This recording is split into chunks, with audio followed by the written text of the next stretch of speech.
कि मुख्यमंत्री नीतीश कुमार से आप मिलने गए थे इस दौरान, सब छठे चरण का चुनाव का मतदान भी है टोटल।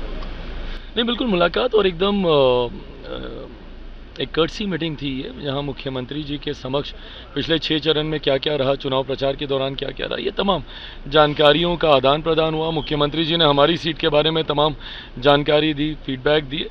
और अब 7वां चरण रह गया। 7वें चरण में जदयू की भी सीटें हैं, भाजपा की भी हैं, उपेंद्र कुशवाहा जी की भी है।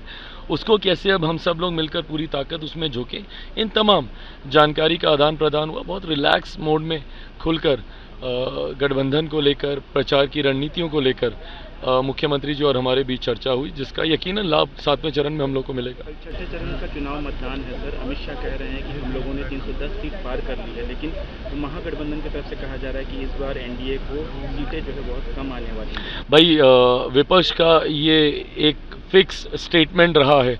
14, 19 सब में आप देखिएगा इन लोग का ये पैटर्न रहा है।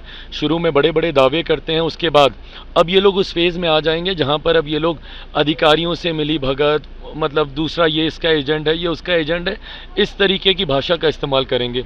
जब तक आप लोग एग्जिट पोल लेकर आइएगा तब तक इनकी भाषा बदल जाएगी और सीधा अब ये ईवीएम पे चले जाएंगे और चुनाव का रिजल्ट आते आते तक ईवीएम का रोना इन लोगों का शुरू हो जाएगा। फिक्स पैटर्न है ये लोग।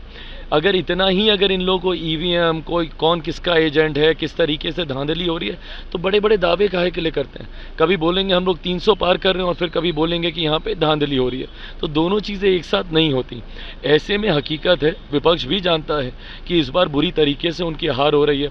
राजद का हम लोग क्या ही जिक्र करें, लोकसभा में उनका कोई सांसद ही नहीं है, बट कांग्रेस का जो एक था वो भी इस बार यहाँ पे चुनाव हारेंगे। और कांग्रेस देखिएगा इस बार ऑल टाइम लो पर रहेगी। अपने इतिहास में सबसे कम सीटें इस बार कांग्रेस जीतेगी। मुसलमानों के आरक्षण को लेकर के अमित शाह ने कहा है कि हम लोग आएंगे तो जो मुसलमानों को आरक्षण मिल रहा है वो आरक्षण ओबीसी और पिछड़े तबके को देंगे।